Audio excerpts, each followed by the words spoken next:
Good day, students. In today's lesson, we are continuing with where we left. Takutarisa specific safety rules and regulations for different physical activities. Saka tunotarisa ma-safety rules.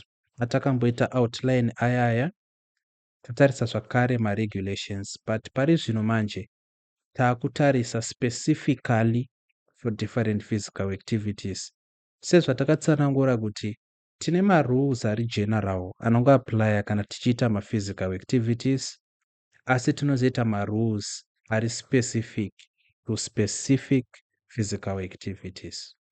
So sezvamuri kuona tichatanga takatarisa running and athletics. So when we look at running and athletics,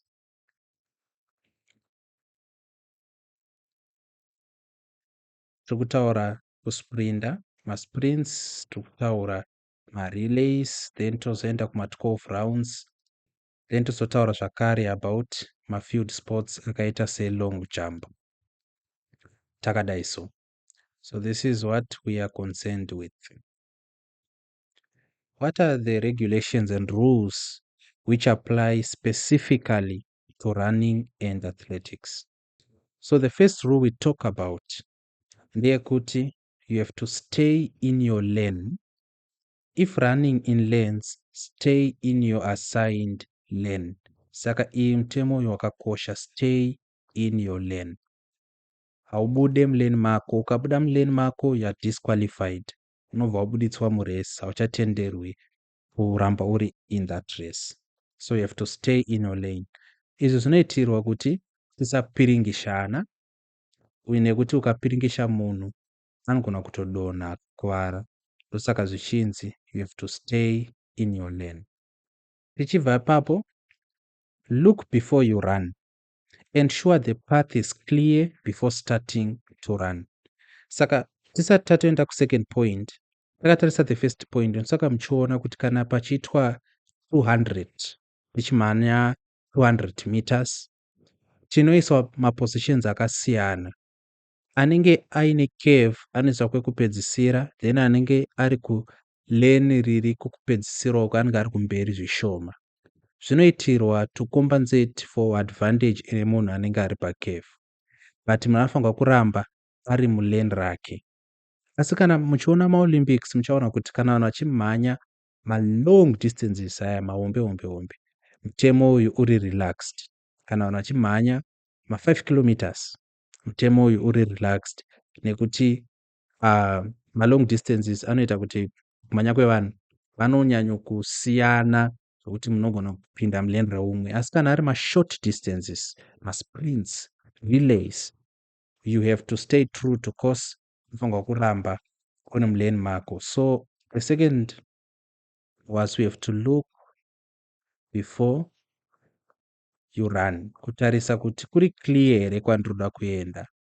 Kana vanhu vachicrossa through ma-lanes amuri kumhanyira, the race should not start. The race should only start kana kuri clear, kuitira kuavoida ma-injuries. Clear the landing area, and iyi yakuapply kuma-long jump. In jumping events, that's long jump, ensure the landing pit is clear before you jump and move out of the pit quickly after you jump. Saka apa tiri kuti in long jump, ensure the landing, inonzi the landing pit pamajecha paipa pamunoenda is clear. Hapafaniri kuva nevanhu, panofanira kunge paine jecha rakanaka, dzimwe nguva vanoisa mattress, but kana iri long jump panenge paine jecha. Asi kana ikaita high jump ndopavanoisa mattress. Make sure kuti hapana zvinhu zvinobaya, hapana zvinhu zvinokuvadza. Ende zvinhu zvizhinji zvatiri kutaura panapa zvinenge zvichiitwa nematicha anenge achicoordinata kana kuti ma-coordinators ema-physical activities, ema-sports atiri kuita. Chakanyanyo kutikoshera panapa kana tiri muma-short distance sprints and relays is staying in your lane. Ukabuda mulane mako, you'll be disqualified. So we have an example here of children who are running. This is in a stadium. Let us assume kuti taiti kuma-nash ma-national handiziviko zvino, but nguva dzataiva kuprimary aiitirwa mu-National Sports Stadium Harare. Saka vanhu vanenge vakaungana kumateresi vachikuza vachifara, vana vari mumalane vachimhanya at a national level, kureva kuti vari kubva kuzvikoro zvakasiyana siyana muZimbabwe. Then we also have another rule, not throwing objects carelessly. If using throwing equipment, javelins, shot puts, usually for older learners, but applies to any throwing. Only throw when instructed and ensure the landing area is clear of people. Saka kana tichitamba mafield sports akafanana neshot put kana javelin, not throwing objects carelessly. This is also important to make sure kuti hatina watinokuwadza kana kuti watinotema, be it neshot put kana kuti javelin. After we have done this, let us go to B.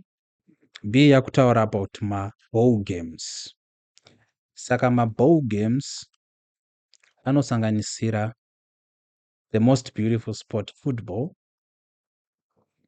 netball, basketball, volleyball, meno kana muine mamwe panapa, but these are the main ball games. So pama-ball games mitemo yatinayo ndeipi? Control the ball. Try to keep the ball under control to avoid hitting others accidentally. Saka you have to control the ball. Kune vanototamba bhora vanodzidziswa inonzi ball control, kuitira kuti bhora rirambe riri under your control, so that hamuzokuvadzani nekungopiringishana. Saka you have to control the ball.